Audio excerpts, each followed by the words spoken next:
Mick, I know that you personally knew Sheena Campbell for many years, and I just want to ask you your opinion of who she was, what did she contribute, and especially what did she contribute to Southdown?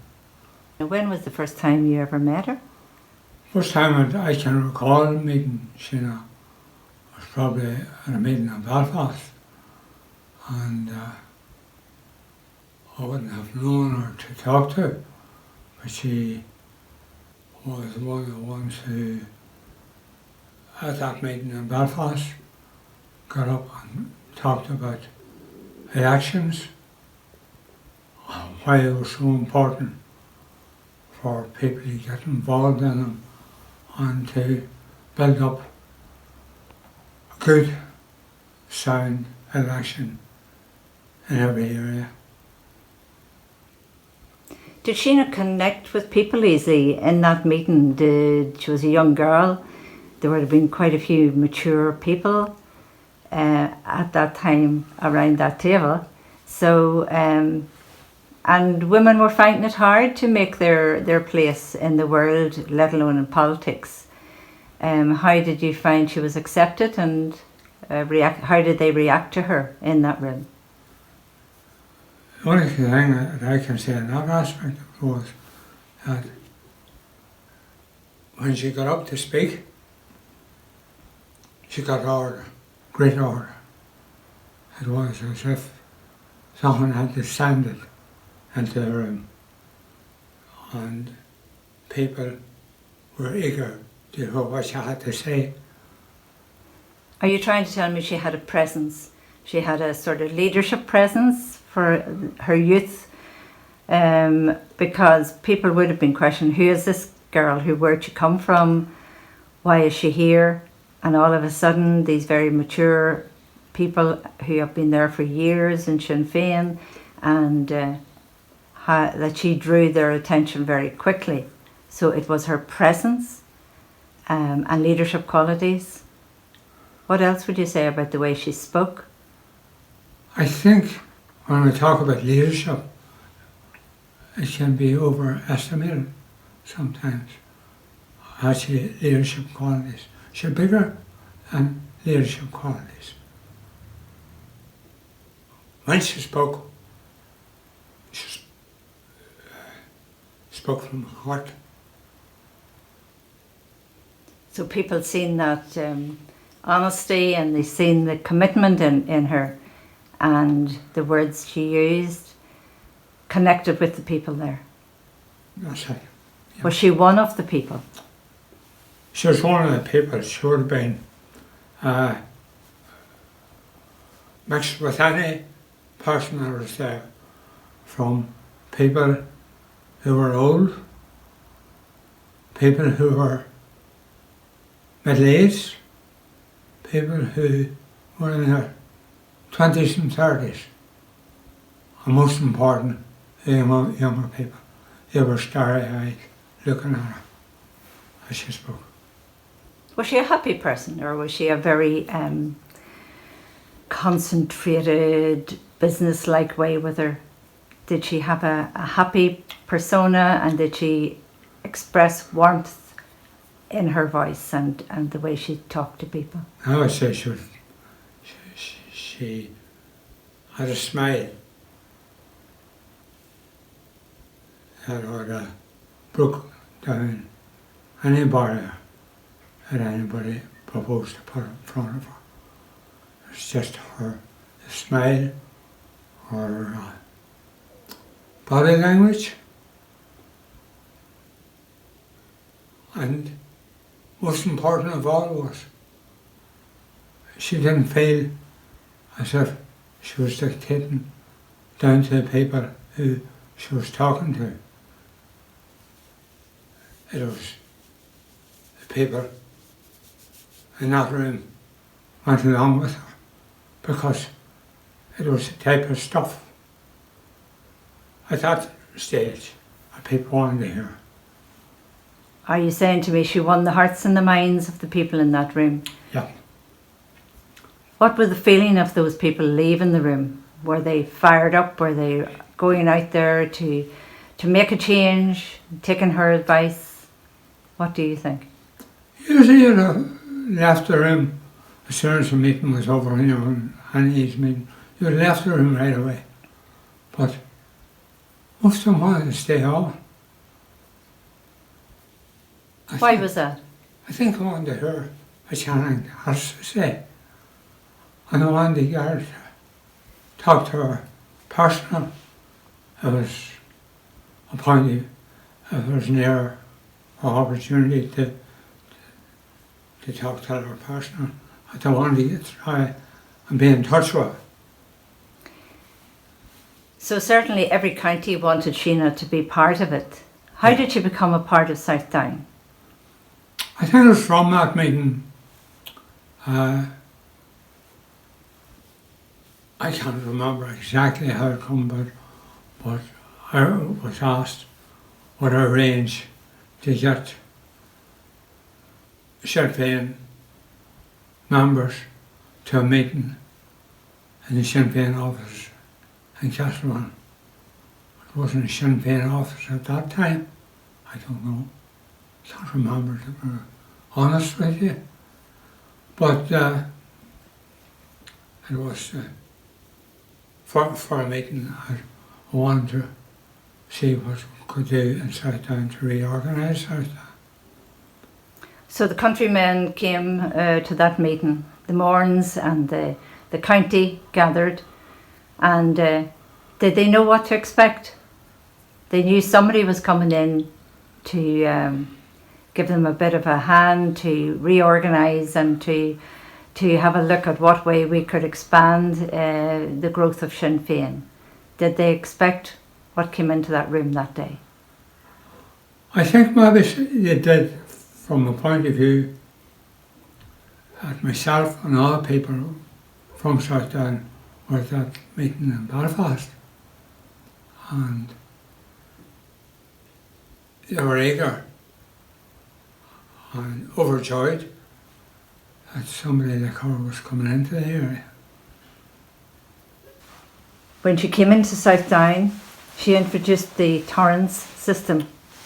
And the Torrance system, she was the architect, and this was a whole new strategy to knock the doors, talk to the people, and find out exactly what it was they were thinking, and to gain the knowledge of how much of a Sinn Féin vote we had in the area, and to record it. What sort of mechanisms did you have at the beginning? Did you have all the photocopiers and all the machines, and did you have the mobile phones? What way did all of that take place? Could you enlighten us there? No, we had none of that stuff at all. We got one register, and from that register you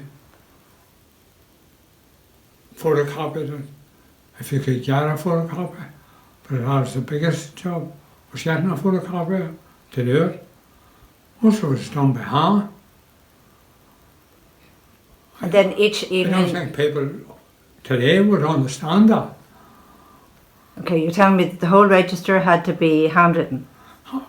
Yeah.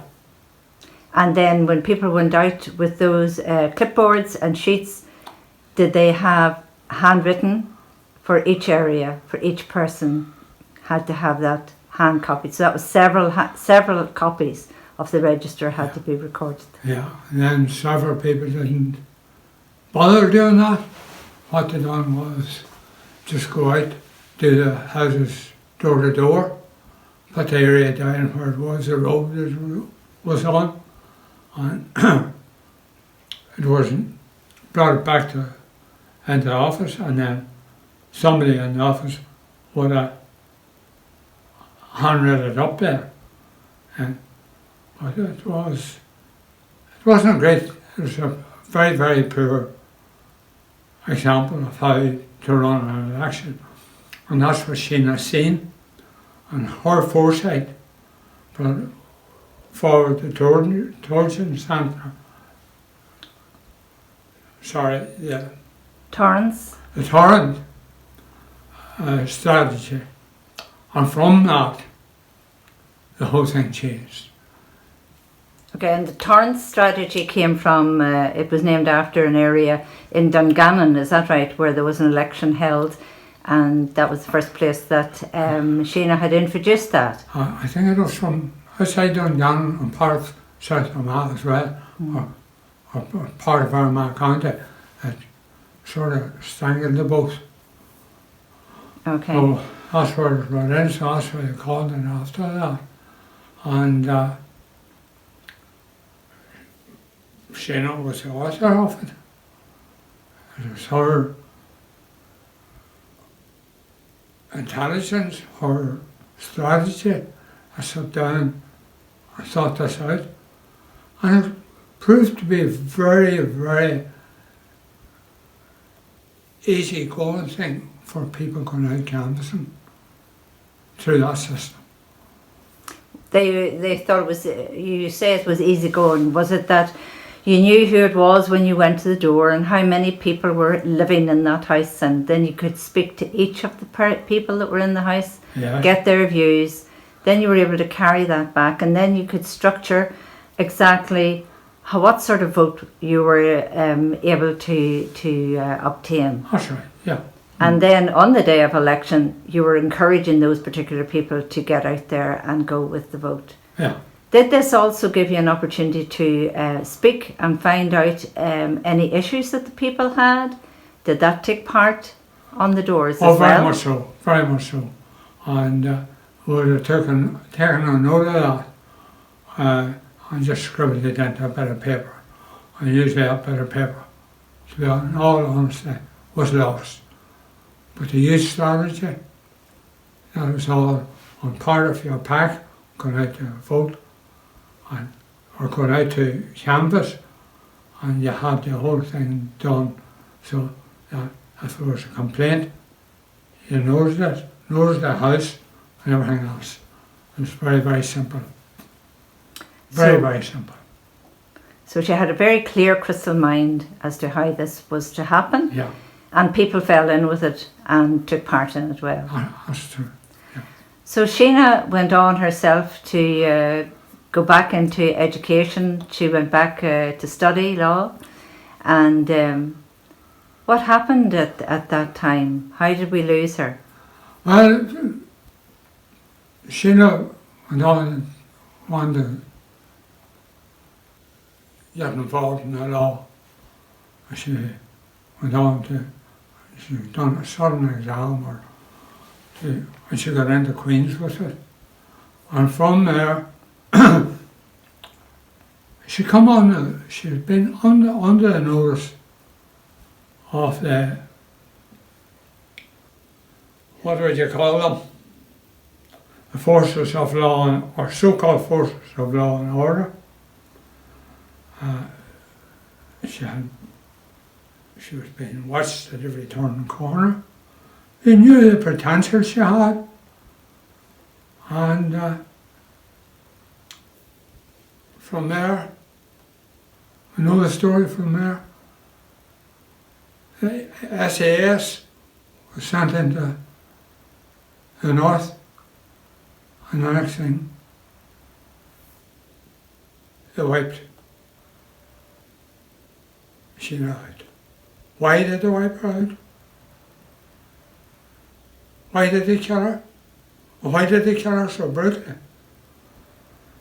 It was to try to put the fear into all the people that they wouldn't do the work as she was doing. And that was the reason, is to drive fear into people. But if people are arisen people who will never bow down again to threats from unions, British, or SAS or anything else. Is that Sheena's legacy? That all this work will continue? That is the legacy that Sheila left behind her. It's only Sheila could have done that. From that, there's been all good people, but there's nobody has done as much for Sinn Féin, especially in South Dublin, as Sheena has done. Today in Southdown we're sitting with an MP, we're sitting with 2 MLAs and 7 councillors. We lost out in a couple in the last election, but they'll come back, we'll get them back. And we'll always, when we're out canvassing or working in Southdown, particularly people of my age and that, you Sheena so well. When I go to canvass, I always have a feeling that Sheena's walking up to that door with me. It's a lovely sentiment, Mick, and a strong one. And I think always we have to remember the past volunteers. I see on over your shoulder is the proclamation, the photograph of Sheena, and on the right hand side is the volunteers of Southdown. They're all with us, and it's the most important thing we have, because without them we would never have got to where we are now. Would you agree with that? Most definitely.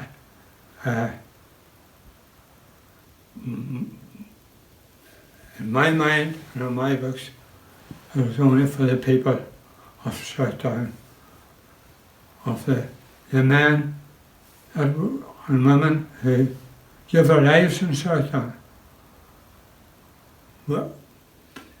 Myself and people like myself, it's not only me in Southdown, there's a vast amount of people in Southdown of the same mind, that we will never again go back to those days. And we have a job to finish, and it'll have to be finished. Finished, but not easier. And for those men who give their lives, because in the strategy that we are doing now, it's like that voting strategy. It'll take time to bed down, but it's bedding down, and once we just bed it down, we'll see the fruits of it too. Mick, I'd like to thank you for this interview. I appreciate you giving us your time. Thank you very much.